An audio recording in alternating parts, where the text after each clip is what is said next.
नमस्कार दोस्तों। Law of one यानी एक का ज्ञान या कह लीजिए एक का कानून, यह उसका सत्र 4 है जो कि जनवरी 22 1981 को रिकॉर्ड किया गया था। तो आगे चलने से पहले यह दोहराया जाता है कि इस किताब में दी गई सभी सूचनाएं और जानकारियां आप मान भी सकते हैं, आप नज़रअंदाज भी कर सकते हैं और सिरे से खारिज भी कर सकते हैं, क्योंकि यही फ्री विल है जो कि उस अनंत रचयिता के द्वारा आपको दी गई है। तो अब हम आगे चलते हैं। तो इसमें जैसे सभी सेशंस के अंदर, सभी सत्रों के अंदर रा स्वागत करते हैं, रा कहते हैं, हम रा हैं, हम तुम्हारा स्वागत उस अनंत रचयिता के प्रेम और रोशनी में करते हैं। अब हम बात करने के लिए तैयार हैं। तो डॉन कहते हैं, पिछले सत्र में मैंने एक सवाल किया था, एक तो पिरामिड के आकार को लेकर और दूसरा उसमें होने वाले प्रारंभिक काम को लेकर जो किसी व्यक्ति के द्वारा किया जाता था। क्या यह सही वक्त है उस सवाल को पूछने का? तो रा कहते हैं, जी हाँ, यह सही समय और जगह है उस सवाल को पूछने का। अच्छा दोस्तों, रा ने कहा यह सही समय और जगह है। तो देखा जाए तो रा जिस घनत्वता में है ना, आगे जाके आपको पता चलेगा ये छठी घनत्वता में है, वहाँ पर समय और जगह अलग अलग चीज़ें नहीं हैं, एक ही चीज़ हैं।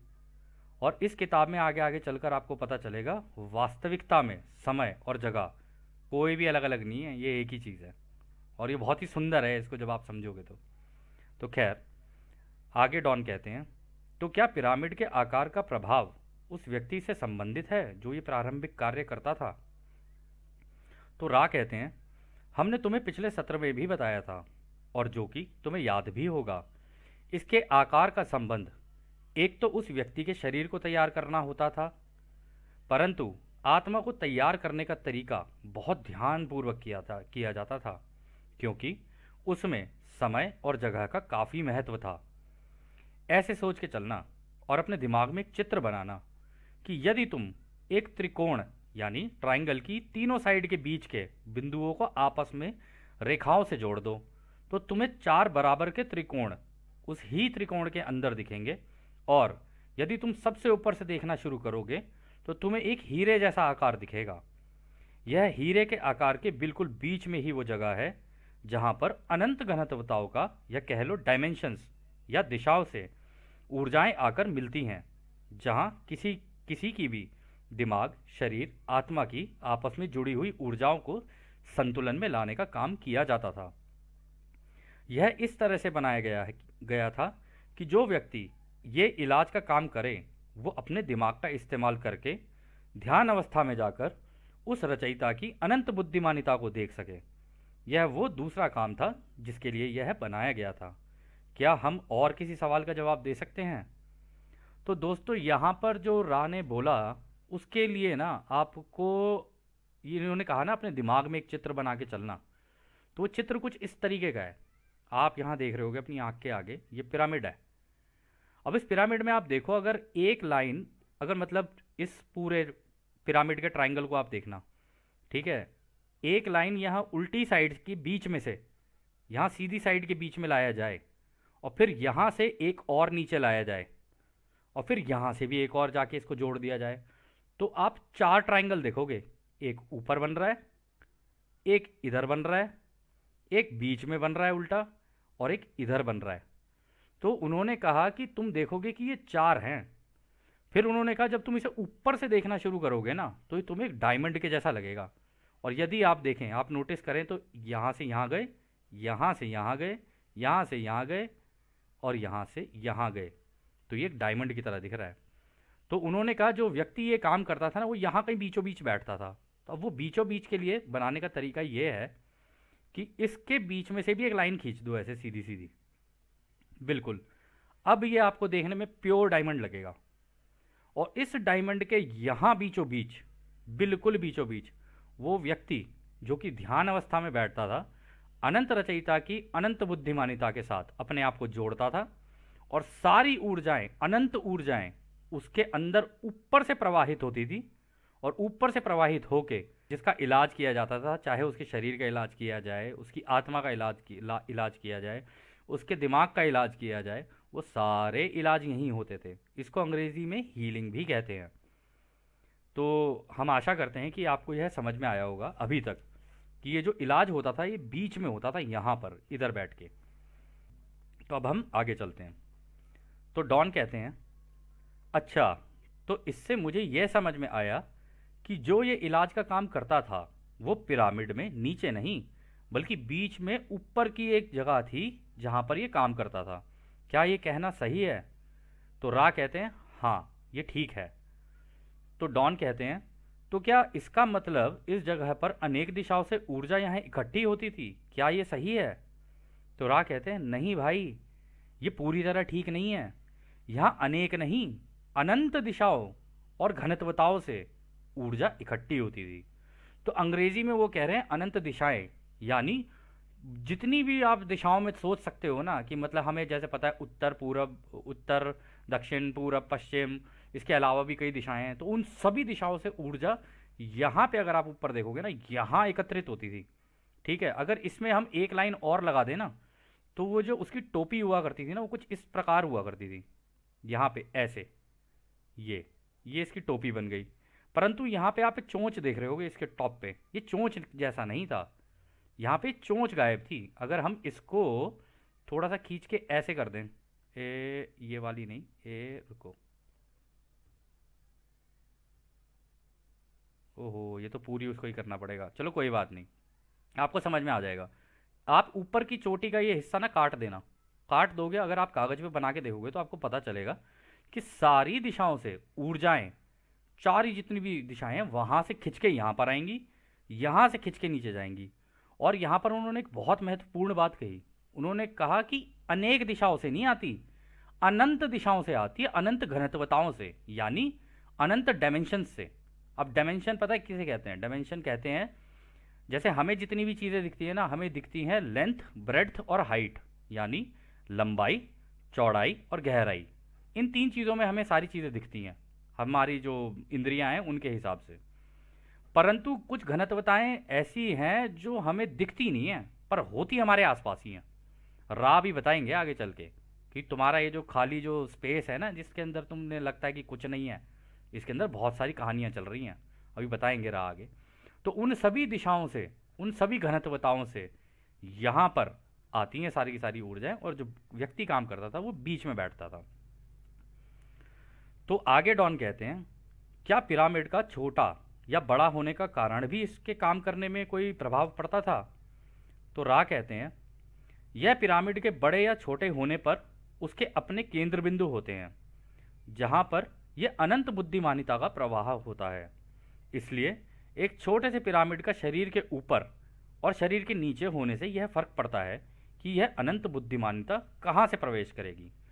तो कहने का मतलब है दोस्तों, जो व्यक्ति यहाँ बीच में होगा वो होगा तो ध्यान अवस्था में, परंतु जैसे हम ध्यान अवस्था में बैठते हैं ना आलती पालती मारकर, वैसे नहीं, वो लेटा होगा यहाँ पे इधर बीच में कहीं। तो एक डायमंड उसके नीचे लगेगा, एक डायमंड उसके ऊपर लगेगा, यानी या तो, और ये काम जो होता था ना, ये होता था दिमाग के ऊपर, मतलब सर के ऊपर।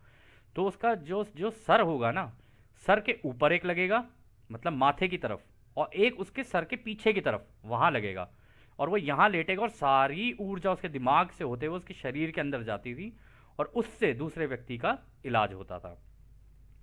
तो आगे रा कहते हैं, जो व्यक्ति इस इलाज को प्रारंभ करेगा, इसके लिए उसका एक बड़े से मीनार, टावर के जैसा होना जरूरी था, ताकि यह अनंत बुद्धिमानिता की ऊर्जा अनंत दिशाओं से उसमें पूरी तरह घुस सके और उसको पूरी तरह भरकर उसी केंद्र बिंदु पर या उसी जगह पर शांति से रख सके।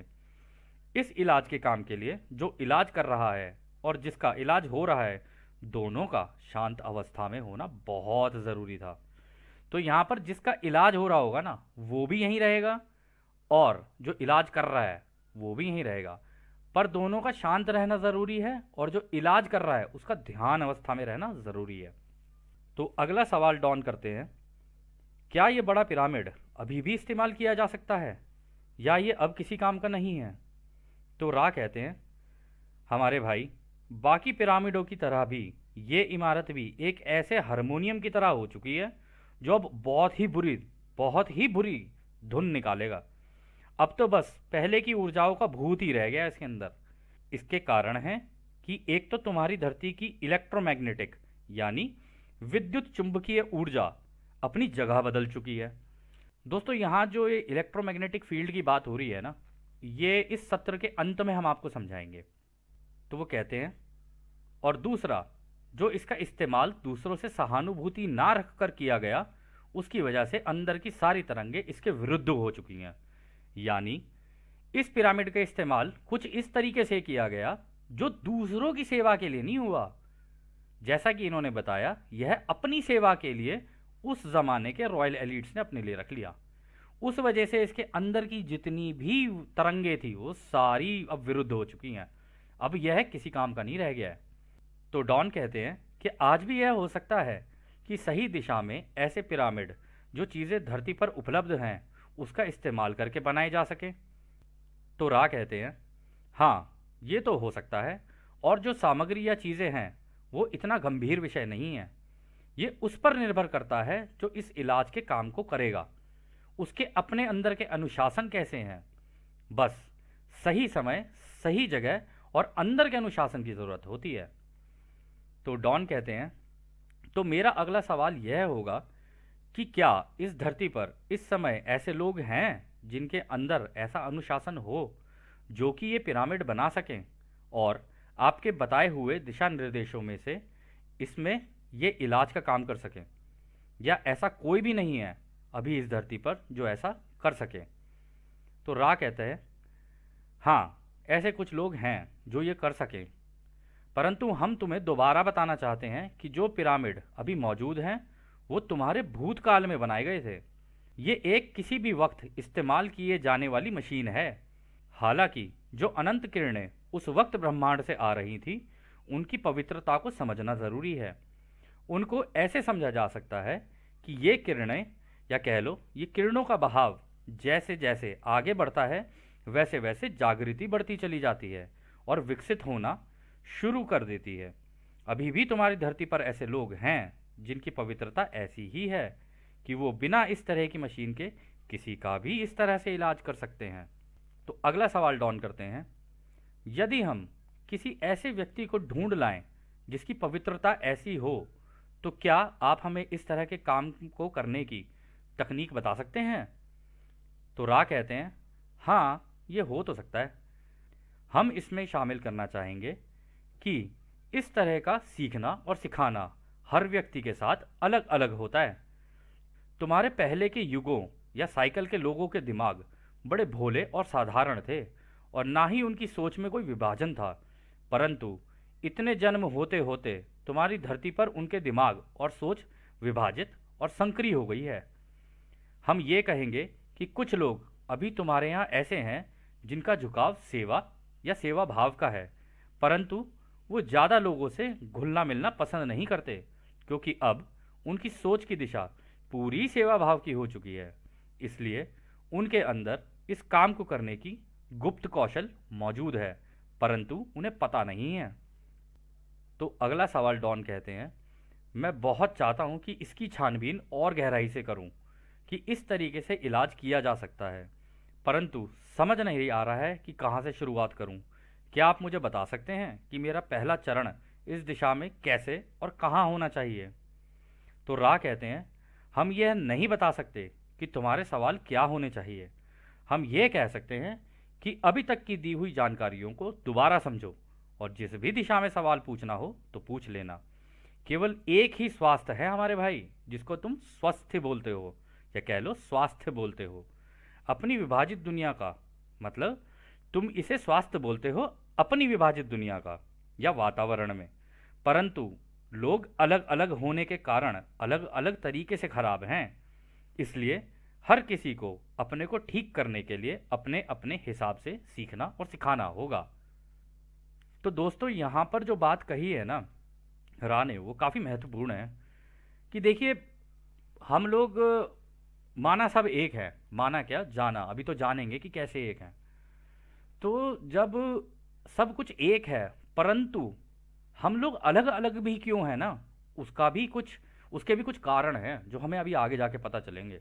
और उन कारणों को जाने बिना यह समझना बहुत मुश्किल है कि हम सब एक हैं और अलग अलग भी कैसे हैं। ये सारी चीज़ें जानना बहुत ज़रूरी हैं और इस किताब के अंदर काफ़ी गहराई से बताई गई हैं।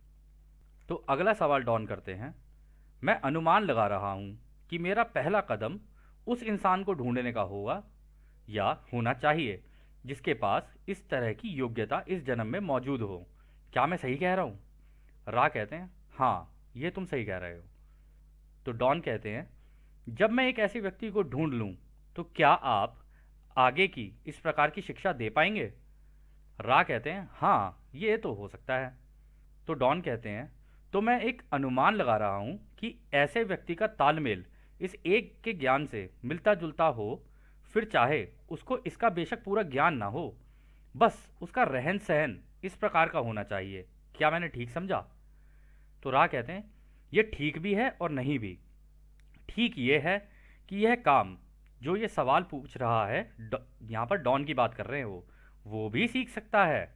और जो ठीक नहीं है उसे ऐसे देखना चाहिए कि जिसका इलाज इस तरह से हो रहा हो सकता है कि उसका कर्म तुम्हारे समय जगह के माया जाल में इस एक के ज्ञान से ना मिलता हो, परंतु वो वह तरीका सीख चुका हो कि ये अनंत बुद्धिमानी का इस्तेमाल कैसे किया जा सकता है, फिर वो चाहे किसी भी जगह का हो।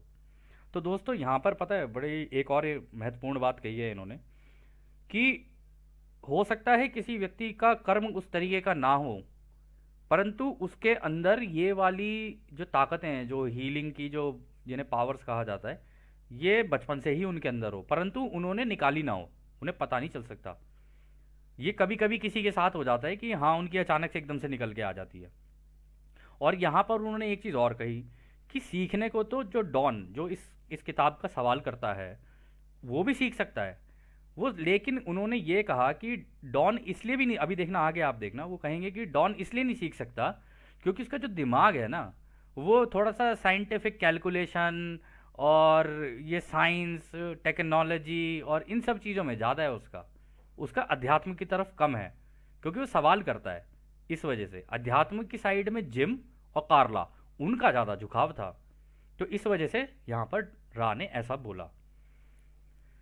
तो फिर आगे डॉन कहते हैं, मैं इस बात से भ्रमित हो गया हूँ, मैं समझ नहीं पा रहा हूँ, शायद आधा ही समझ में आया है, क्या आप इसे किसी और तरीके से बता सकते हैं? तो रा कहते हैं, हाँ तुम जैसा चाहो हम तुम्हें वैसे ही बता सकते हैं, चलो थोड़ा छोटा करके बताते हैं। इस तरह के इलाज का काम दो तरीके के व्यक्ति कर सकते हैं। एक तो वो व्यक्ति तुम खुद हो जिसकी इच्छा एक के ज्ञान को दूसरों को देने की है, परंतु तुम ये करोगे नहीं। दोस्तों देखो यहाँ पे रा ने पता है क्यों बोला कि तुम करोगे नहीं, क्योंकि वास्तविकता में डॉन का इसमें कोई इंटरेस्ट नहीं था, कुछ मतलब इच्छा नहीं थी उसको जानने की। वो तो बस ये जानना चाहता था कि मुझे इस एक का ज्ञान को जानना है, मेरे को ये सारी जितनी भी सूचनाएं हैं जानकारियां बस ये प्राप्त करनी है। तो मतलब खोजी तो था, परंतु इसका इस साइड में झुकाव नहीं था कि भाई इस ज्ञान को सीख के मैं दूसरों का इलाज करने लग जाऊं। उसको सवाल जवाब करना बहुत पसंद था। तो फिर आगे रा कहते हैं, और दूसरे व्यक्ति वो जिनके दिमाग में जानबूझकर ये एक का ज्ञान है तो नहीं या सीखना नहीं चाहते, परंतु किसी तरह से उन्होंने अपने अंदर के चैनल को जाने अनजाने खोल लिया है और जानते हैं कि वो ये काम कर सकते हैं।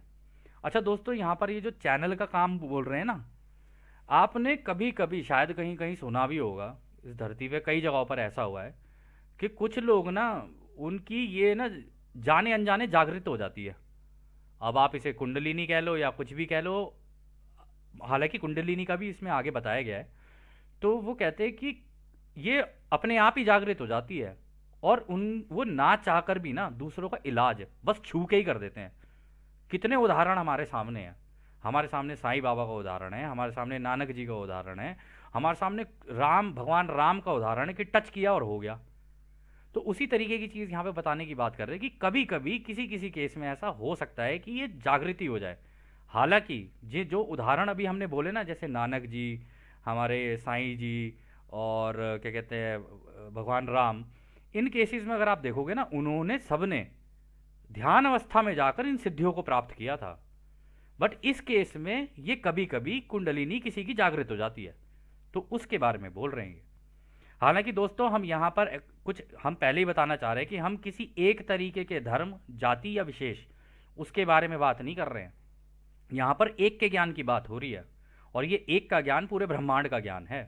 तो ये जहाँ जहाँ आपको, आप अपने हिसाब से इसको जैसा देखना चाहें वैसा देख सकते हैं, चाहे आप किसी भी धर्म, किसी भी जाति, किसी भी विशेष के हों।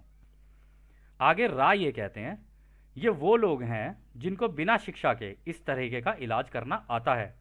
एक और रोचक बात यह है कि जिनकी जिंदगी उनके कर्म से मेल नहीं खाती है, यदि उनके ऐसे चैनल खुल जाएं कि अनंत बुद्धिमानी की तरंगे उनके अंदर बहने लगे, तो वो उल्टा अंदर से परेशान होकर टूटने लगते हैं और अपने अंदर ही एक अजीब सा डर और उलझन पैदा कर लेते हैं, और हो सकता है इस इलाज को करना ही बंद कर दें। इसलिए जो हमने पहले की सोच के व्यक्ति के बात बताए थे, जो दूसरों की मदद करने की सोच रखते हों, उन्हीं को ये अपनी सोच, शब्द और कर्म से सीखना चाहिए, क्योंकि वो ही इस काम को दूसरों की सेवा के लिए कर सकते हैं। दोस्तों पता है आपको, आप थोड़ा सा रिसर्च करोगे ना तो आपको पता चलेगा, किसी किसी केस में ऐसा होता है कि यदि किसी के चैनल खुल जाएं, एक तरीके से चैनल ही होता है ये, कुंडलिनी खुल गई अगर किसी की, जाने अनजाने, उसने तैयार तो किया नहीं अपने शरीर को, कुछ भी नहीं किया शरीर के ऊपर काम, ना ध्यान अवस्था में जाके किया, परंतु किसी तरीके से उसकी ये हो गई, तो आपने देखा होगा उसे स्किज़ोफ्रेनिया, आपने एक प्रॉब्लम सुनी होगी स्किज़ोफ्रेनिया। स्किज़ोफ्रेनिया में क्या होता है कि जो व्यक्ति होता है ना, उसकी जो रियलिटी है ना वो स्प्लिट कर जाती है, मतलब एकदम बिखर जाती है उसकी उसकी उसकी जो, वो पता नहीं किसी और ही दिशा में से निकाल निकाल के चीज़ें ला रहा होता है। तो कई केसेस में ऐसा भी होता है, लोग पहुंच जाते हैं, अरे वाह लगता है ये तो इनके ऊपर कोई माता आ गई है, ये आ गई है, वो सारी चीज़ें होती हैं, तो लोग उनसे पूछने के लिए चले जाते हैं। तो उस केस में ये ही हो रहा होता है। हालांकि इसको स्किज़ोफ्रेनिया बोल दिया जाता है, ये स्किज़ोफ्रेनिया नहीं है, ये है कुंडलिनी की जागृति हो जाना किसी की। अब उसमें कहाँ से वो क्या कहते हैं जानकारी प्राप्त कर रहा है, ये एक बाद का विषय है, जो अभी आगे जाके आपको पता चलेगा कि अगर कुंडलिनी जागृत हो जाए तो जो ये जो जानकारियां आती हैं, ये आती कहाँ से हैं, ये भी आपको जानकारी इस किताब में आगे आगे मिलेगी। तो आगे डॉन कहते हैं, तो क्या आप हमें इस तरह से इलाज के तरीकों को सिखा सकते हैं? तो रा कहते हैं, हाँ ये हो सकता है, हम तुम्हें सिखा सकते हैं। तो डॉन कहते हैं, तो क्या आप हमें सिखाएंगे?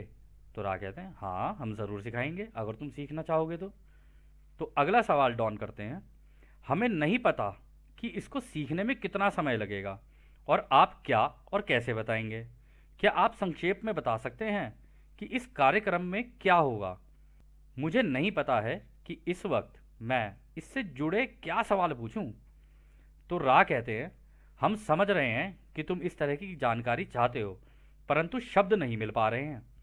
हम तुम्हें इसे संक्षेप में बताने की कोशिश करते हैं। सबसे पहले दिमाग को अपने आप को जानना होता है, ये सबसे ज़रूरतमंद चीज़ है। यदि ये कर लिया तो समझ लो कि सबसे बड़ा काम तो कर लिया, क्योंकि चेतना या जागृति ही सबसे सूक्ष्म है इस एक के ज्ञान को समझने के लिए। दूसरा हिस्सा शरीर के अनुशासन को लेकर है।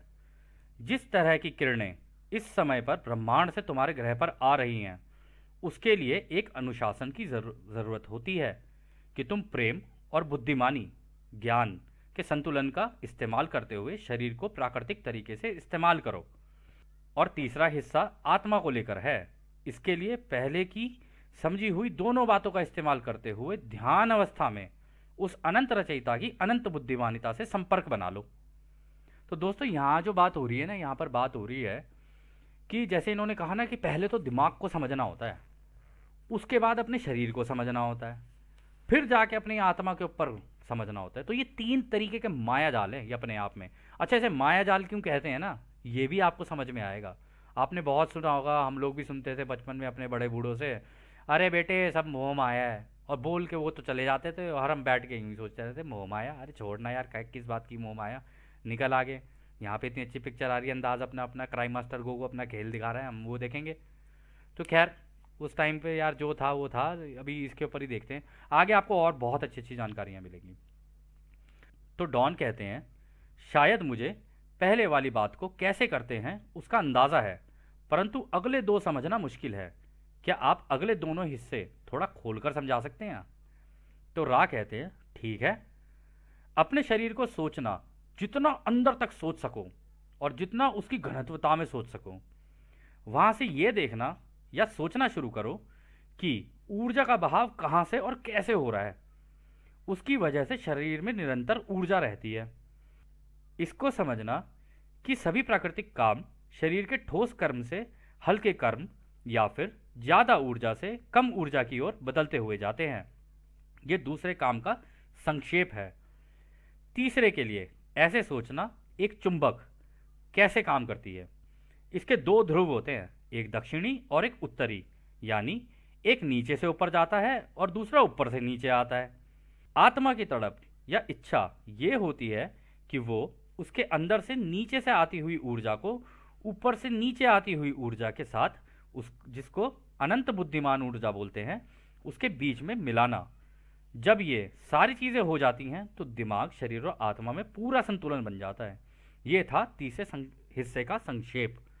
अच्छा दोस्तों, ये जो बात बताई ना यहाँ पे रा ने, सच बताएं तो पहली बार में हमें भी नहीं समझ में आया था। हमारा पूरा दिमाग घूम गया था कि क्या चल रही है, कौन सी ऊर्जा किस डायरेक्शन में जा रही है, क्योंकि हम नए नए थे उस टाइम पर। आज से हम 8 साल पहले की बात बता रहे हैं आपको।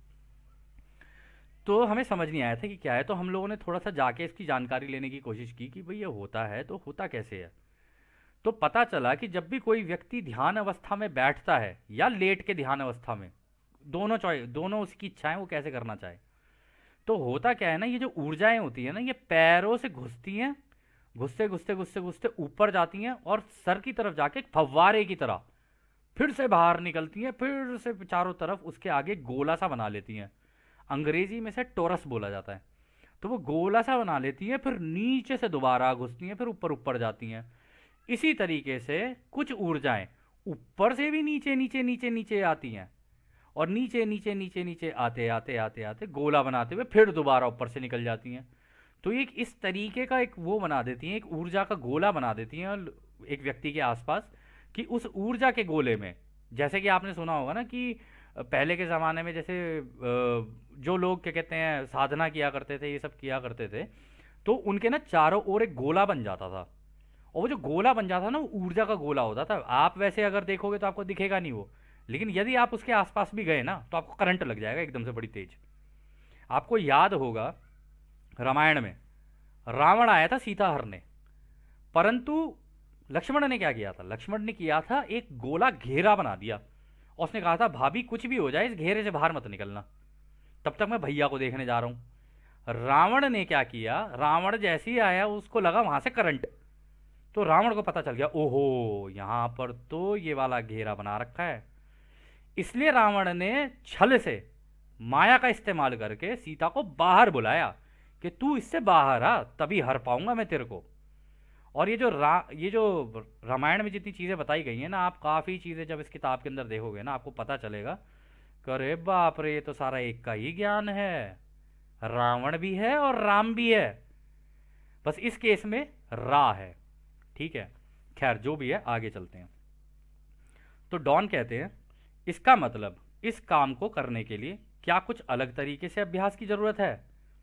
तो रा कहते हैं अभी हम तुम्हारे बीच में नहीं जन्मे हैं, इसलिए केवल बता सकते हैं परंतु करके दिखा नहीं सकते, यही हमारी बाधा है। हालांकि इसके कुछ अलग तरीके के अभ्यास हैं जो हम तुम्हें सीख और सिखा सकते हैं। हम तुम्हें दोबारा बताना चाहेंगे कि ये इलाज की प्रक्रिया तो केवल एक हिस्सा है एक के ज्ञान का। एक के ज्ञान का होने के लिए यह जरूरी नहीं कि ये इलाज करो या कुछ प्रदर्शन करके दिखाओ।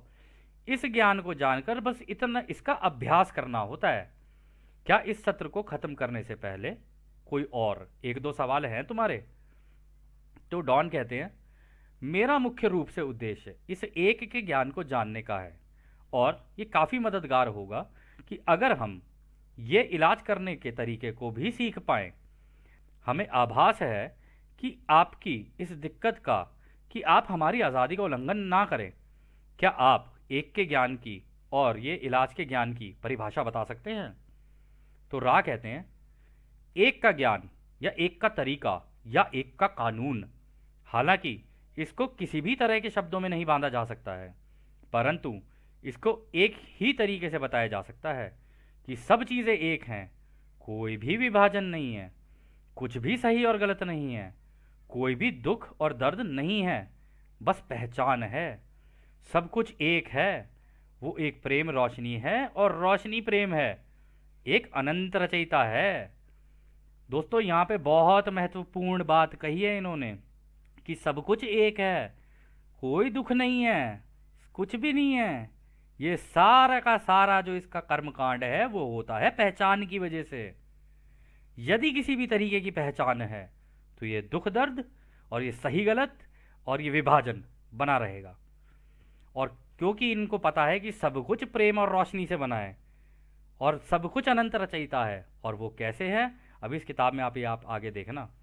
बहुत बहुत ज़बरदस्त मतलब बातें बताई हैं रा ने इसमें। तो आगे रा कहते हैं, ये इलाज करना केवल एक के ज्ञान का एक छोटा सा हिस्सा है। ये तब होता है जब दिमाग शरीर आत्मा अपने अंदर जाकर अपने आप को जान ले और देख ले कि सब एक है, मतलब कोई सुख और दुख नहीं है, किसी तरह के का दोष नहीं है, सब कुछ पूरा है, एक है और बिल्कुल सही है। इसलिए यह अनंत रचयिता की अनंत बुद्धिमानिता इस दिमाग शरीर आत्मा के ज्ञान से ही एक मायाजाल बुन देती है, जिसको तुम दिमाग शरीर आत्मा बोलते हो, जो एक का ज्ञान ही है। इलाज करने वाला तो केवल एक माध्यम है इस काम का। एक रोचक बात यह है कि इस काम को करने वाले को अच्छे से समझ लेना चाहिए कि ये एक उत्तरदायित्व है, जिसको वो मांगने मिलने से पहले सोच ले कि क्या वो इसे करना चाहता है। ये एक गर्व, सम्मान और कर्तव्य है, जिसको अपनी इच्छा की आज़ादी से सोच कर ही मांगे। दोस्तों ये जो पार्ट इन्होंने बोला है ना यहाँ पे, जहाँ पर ये कह रहे हैं कि ये गर्व, सम्मान और कर्तव्य है, जिसको अपनी आज़ादी की इच्छा से ही सोच कर मांगे। मतलब यदि आप एक का ज्ञान लेते हो, उसके बाद आप क्या कर्म करते हो इस एक के ज्ञान को लेकर, यह आपके ऊपर है। तभी रा ने हर सेशन के अंदर, हर सत्र के अंदर ये बोला है। इवन इस किताब के सबसे पहले पार्ट में भी ये बोल दिया था कि देखो इसमें हम जो भी तुम्हें वो दे रहे हैं ना, जो जानकारियाँ जो सूचनाएं दे रहे हैं ना, हम तुम्हें पहले ही बता रहे हैं, तुम इन्हें मान भी सकते हो, जान भी सकते हो, नज़रअंदाज भी कर सकते हो और सिरे से खारिज भी कर सकते हो। हम ये सारा कुछ तुम्हारी आज़ादी पर छोड़ रहे हैं, क्योंकि ये आज़ादी अनंत रचयिता की दी हुई है तुम्हें। तो राह भी इस पूरी किताब में आप देखोगे, रा ने कहीं पर भी आज़ादी का उल्लंघन नहीं किया किसी की। कई जगहों पर आपको दिखेगा कि डॉन ऐसे ऐसे सवाल करेंगे जहां पे डॉन को तो नहीं पता कि उसकी आज़ादी का उल्लंघन हो रहा है, पर रा को पता है कि हाँ उसकी आज़ादी का उल्लंघन हो रहा है। और इस किताब को पढ़ते पढ़ते अंत तक पहुंचते पहुंचते एक जो परम ज्ञान आप सीखोगे ना, वो है आज़ादी का कानून। और ये आज़ादी का कानून ब्रह्मांड में कैसे काम करता है ना, आपको समझ में आएगा। और एक बार ये ज्ञान आपके हाथ लग गया ना, तो आपको समझ में आ जाएगा कि इस माया जाल को कैसे खेला जाता है, और ये माया जाल है तो क्यों है और कैसे है। खैर दोस्तों, हमने आपसे कहा था कि इस सत्र के अंत में हम आपको दिखाएंगे कि ऊर्जाएं चलती कैसे हैं, तो अब हम उस पर चलते हैं। तो दोस्तों, अब आपकी आंखों के सामने ये एक धरती की तस्वीर है, ठीक है, हमारे इस पूरे ग्रह की। आप इसमें देख रहे हो यहाँ चारों ओर ऊर्जा ऊपर से नीचे भी जा रही है, नीचे से ऊपर भी जा रही है, और जाके बाहर निकलती है, गोला बनाती है और इसके अंदर आती है।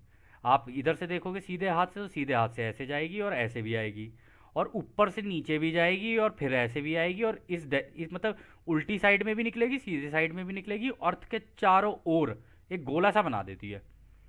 और आप यकीन, यहाँ पर जो रा कह रहे हैं ना, रा ये कह रहे हैं ये तो अर्थ के तो है ही है, ये हर व्यक्ति, हर जानवर, हर पेड़ पौधा, हर कंकड़ सबके आसपास है, सबके अंदर है ये वाली, ये जो बनी हुई है। और जो माया जाल है ना, वो सारा इसी का खेल है। अब जैसे जैसे हम इन सत्रों में आगे बढ़ेंगे, आप इस पूरे ज्ञान को और अच्छे से समझ पाओगे। परंतु आपने एक चीज़ हम दोबारा बोलेंगे, रा ने एक सत्र के अंदर, इसी सत्र के अंदर ये कहा था कि पहले के ज़माने में ये ऊर्जाएं हम लोगों को संतुलन में लाने के लिए, ये जो इसकी भूमध्य रेखा है ना, आप इसको भूमध्य रेखा मान लो, ये जो पूरी इसकी चारों ओर है, ये जो चारों ओर है, कह रहे हमने इसके ऊपर जगह जगह पिरामिड लगा दिए, एक यहाँ लगा दिए, एक यहाँ लगा दिए, एक यहाँ लगा दिए, एक यहाँ लगा दिया, लगाते लगाते पूरी रिंग सी बना दी पूरे इस ग्रह के ऊपर। वो इसलिए बनानी पड़ी क्यों, ताकि इसका संतुलन बना रहे, क्योंकि ये सारी ऊर्जाएं ये दिखती दिखती नहीं है ये। जैसे कि हमने आपको बताया था कि यदि आप आंखें मूंदोगे तो आपको वो छोटे छोटे से कण से नजर आने शुरू हो जाएंगी ऊर्जा के, परंतु एकदम से गायब हो जाते हैं। परंतु वो चारों तरफ होते हैं, आपके भी, हर व्यक्ति के, और इस धरती के भी, सबके। हम सब के मिला के इस धरती के बनते हैं। इस धरती पे जो जो चीज़ें हैं ना, जितनी भी चीज़ें हैं, उन सब की ऊर्जाएं मिला के धरती की बनती हैं। ऐसे होता है ये। तो खैर, इस सत्र को हम लोग यहीं ख़त्म करते हैं। और जैसा कि राह कहते हैं कि अब हम आपको उस अनंत रचयिता के प्रेम और रोशनी में, उसकी शक्ति और उसकी शांति में छोड़कर चलते हैं। आदने हमारे भाइयों, आदने। धन्यवाद।